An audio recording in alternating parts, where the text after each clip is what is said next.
Inilawan po sa Cardona, Rizal ang Christmas tree na mayroong 25 talampakan ng taas.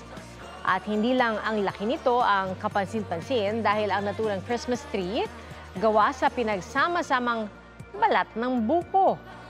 Swak sa kanilang tema na Paskong Likha ng Bayanihan, lunti ang pagdiriwang ng pag-asa at pagkakaisa. Sa Kapitolyo naman ng Batangas, 55 talampakan ang taas ng Christmas tree na may kasama pang Christmas display. Highlight din ang kanilang magarbong fireworks display. Christmas Around the World naman ang tema ng Christmas tree lighting sa plaza sa Buwak, Marinduque. Sinabayan pa yan ng kanilang dancing fountain.